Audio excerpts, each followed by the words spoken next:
ನಮಸ್ಕಾರ. ಚಿತ್ರಲೋಕದ ಜೀವನ ಈ ಚಾನೆಲಿಗೆ ನಿಮಗೆ ಸ್ವಾಗತ.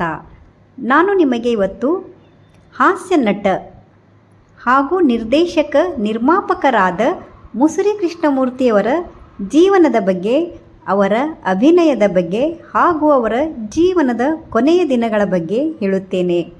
ಮುಸುರಿ ಕೃಷ್ಣಮೂರ್ತಿಯವರು 1930 ಮೈಸೂರು ಜಿಲ್ಲೆಯ ಬೆಟ್ಟದಪುರ ಸಮೀಪ ಜನಿಸಿದ್ದರು.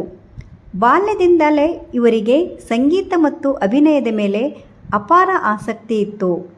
ಒಂದು ಸಲ ಇವರು ಗಣೇಶ ಉತ್ಸವದ ಕಾರ್ಯಕ್ರಮದಲ್ಲಿ ಹಾಡು ಹಾಡಿದ್ದರು. ಇವರ ಹಾಡನ್ನು ಕೇಳಿ ಪ್ರಸಿದ್ಧ ಕರ್ನಾಟಕ ಸಂಗೀತ ವಿದ್ವಾಂಸರು ಮುಸುರಿ ಸುಬ್ರಹ್ಮಣ್ಯ ಅಯ್ಯರ್ ಅವರ ಹೆಸರಿನೊಂದಿಗೆ ಹೋಲಿಕೆ ಮಾಡಲಾಯಿತು.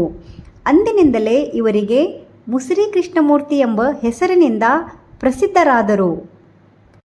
ಚಿತ್ರರಂಗಕ್ಕೆ ಇವರು ಬಾಲನಟನಾಗಿ 1943ರಲ್ಲಿ ಬಿಡುಗಡೆಯಾದ ವಾಣಿ ಚಿತ್ರದ ಮೂಲಕ ಪ್ರವೇಶಿಸಿದರು. ಈ ಚಿತ್ರದಲ್ಲಿ ನಟಿ ಪಂಡರಿಬಾಯಿಯವರು ಮೊದಲ ಬಾರಿಗೆ ಅಭಿನಯಿಸಿದ್ದರು. ನಂತರ 1950ರ ದಶಕದಲ್ಲಿ ನಾಯಕ ನಟನಾಗಿಯೂ ಕೆಲವು ಚಿತ್ರಗಳಲ್ಲಿ ಅಭಿನಯಿಸಿದ್ದರು. ಚಿತ್ರರಂಗದ ಜೊತೆಗೆ ಇವರು ರಂಗಭೂಮಿಯಲ್ಲಿಯೂ ಅಪಾರ ಸೇವೆ ಸಲ್ಲಿಸಿದ್ದರು. ಕೆ. ಹಿರಣ್ಣಯ್ಯ, ಗುಬ್ಬಿ ಕಂಪನಿ ಸೇರಿದಂತೆ ಹಲವು ಪ್ರಸಿದ್ಧ ನಾಟಕ ತಂಡಗಳಲ್ಲಿ ಅಭಿನಯಿಸಿದ್ದರು. 1962ರಲ್ಲಿ ಅಂಬಾಪ್ರಸಾದ್ ನಾಟಕ ಮಂಡಳಿ ಎಂಬ ತಮ್ಮದೇ ನಾಟಕ ಸಂಸ್ಥೆಯನ್ನು ಆರಂಭಿಸಿದ್ದರು. ಆದರೆ ಆರ್ಥಿಕ ತೊಂದರೆಗಳಿಂದ ಕೆಲವು ವರ್ಷಗಳ ನಂತರ ಅದನ್ನು ಮುಚ್ಚಿದ್ದರು.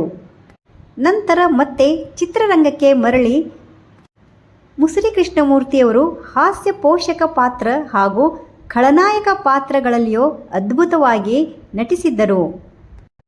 ಅವರ ಸಹಜ ಅಭಿನಯ, ಅವರ ಮುಖದ ಭಾವ, ವಿಶಿಷ್ಟ ಸಂಭಾಷಣೆ ಇವರನ್ನು ಕನ್ನಡದ ಶ್ರೇಷ್ಠ ಹಾಸ್ಯ ನಟರಲ್ಲಿ ಒಬ್ಬರನ್ನಾಗಿ ಮಾಡಿತ್ತು. ಇವರ ಪ್ರಸಿದ್ಧ ಸಿನಿಮಾಗಳು ಪಡುವಾರಳ್ಳಿ ಪಾಂಡವರು, ಧರ್ಮಸೆರೆ, ರಂಗನಾಯಕಿ, ಗುರು ಶಿಷ್ಯರು, ಅಂತ, ಹಾಲು ಜೇನು, ಕವಿರತ್ನ ಕಾಳಿದಾಸ, ಅಟ್ಟೋ ರಾಜ, ಬ್ಯಾಂಕರ್ ಮಾರ್ಗಯ್ಯ ಸೇರಿದಂತೆ 100ಕ್ಕೂ ಹೆಚ್ಚು ಚಿತ್ರಗಳಲ್ಲಿ ಅವರು ಅಭಿನಯಿಸಿದ್ದಾರೆ. ಅವರ ಪ್ರತಿಯೊಂದು ಪಾತ್ರವೂ ಪ್ರೇಕ್ಷಕರ ಮನಸ್ಸಿನಲ್ಲಿ ಅಚ್ಚಳಿಯದ ಗುರುತು ಮೂಡಿಸಿದೆ. ಒಂದು ದಿನ ಇವರು ಅಭಿನಯ ಮಾಡುತ್ತಿರುವಾಗ ಸೆಟ್ ಮೇಲೆ ಕುಸಿದು ಬಿದ್ದರು. ಆಮೇಲೆ ಅವರಿಗೆ ಆಸ್ಪತ್ರೆಗೆ ಕರೆದುಕೊಂಡು ಹೋಗುತ್ತಾರೆ. ವೈದ್ಯರ ಸಲಹೆ ಪಡೆದು ಪರೀಕ್ಷೆ ಮಾಡಲಾಗುತ್ತದೆ.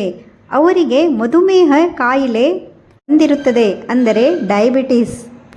ಮುಂದೆ ಆಗಾಗ ಅನಾರೋಗ್ಯ ಕಾಣಿಸುತ್ತಿತ್ತು. ಆದರೆ ಅವರು ಹಾಗೆ ನಟನೆ ಮಾಡುತ್ತಿದ್ದರಂತೆ. ಆದರೆ ಕೊನೆಯಲ್ಲಿ ಅವರು ಇದ್ದಕ್ಕಿದ್ದಂತೆ ಚಳಿ ಅನ್ನುತ್ತಿದ್ದರಂತೆ. ಆಮೇಲೆ ತಕ್ಷಣವೇ ಬೆವರು ಬರುತ್ತಿರುತ್ತದಂತೆ. ಈ ಕಾಯಿಲೆ ಏನಿದೆ ಎಂದು ವೈದ್ಯರಿಗೆ ತಿಳಿಯಲಿಲ್ಲ.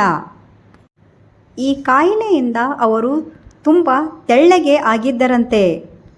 1985 ಯುಗಾದಿ ಹಬ್ಬ ದಿನ.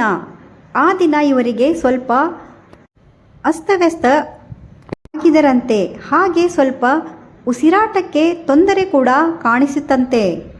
ಅವರಿಗೆ ತಕ್ಷಣವೇ ಆಸ್ಪತ್ರೆಗೆ ಕರೆದುಕೊಂಡು ಹೋಗುತ್ತಾರೆ. ಆದರೆ ಅವರು ಉಳಿಯಲಿಲ್ಲ. ಕೇವಲ ತನ್ನ 55ನೇ ವಯಸ್ಸಿನಲ್ಲಿ ಅವರು ವಿಧಿವಶರಾಗುತ್ತಾರೆ. ಈ ಸುದ್ದಿ ತಿಳಿದ ಮೇಲೆ ಸಾವಿರಾರು ಜನರು ಇವರ ದರ್ಶನ ಪಡೆಯಲು ಬರುತ್ತಾರಂತೆ.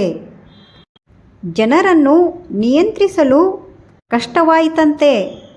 ಆಮೇಲೆ ಇವರ ಅಂತ್ಯ ಸಂಸ್ಕಾರ ಮಾಡುತ್ತಾರೆ.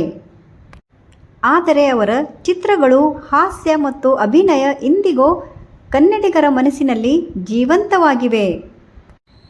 ಕನ್ನಡ ಚಿತ್ರರಂಗದ ಇತಿಹಾಸದಲ್ಲಿ ಮುಸುರಿ ಕೃಷ್ಣಮೂರ್ತಿಯವರು ಅವರ ಹೆಸರು ಸದಾ ಗೌರವದಿಂದ ಸ್ಮರಿಸಲ್ಪಡುತ್ತದೆ. ಮುಸುರಿ ಕೃಷ್ಣಮೂರ್ತಿಯವರು ಕೇವಲ ಒಬ್ಬ ಹಾಸ್ಯ ನಟರಲ್ಲ, ಅವರು ಕನ್ನಡ ಸಂಸ್ಕೃತಿ ರಂಗಭೂಮಿ ಮತ್ತು ಸಿನಿಮಾ ಕ್ಷೇತ್ರಕ್ಕೆ ಅಪಾರ ಕೊಡುಗೆ ನೀಡಿದ್ದ ಮಹಾನ್ ಕಲಾವಿದರು. ಅವರ ಸಾಧನೆ ಮುಂದಿನ ಪೀಳಿಗೆಗೆ ಸದಾ ಪ್ರೇರಣೆಯಾಗಿರುತ್ತದೆ. ಧನ್ಯವಾದ. ನಿಮಗೆ ಈ ವಿಡಿಯೋ ಇಷ್ಟವಾದಲ್ಲಿ ಲೈಕ್, ಶೇರ್, ಸಬ್ಸ್ಕ್ರೈಬ್ ಮಾಡಿ.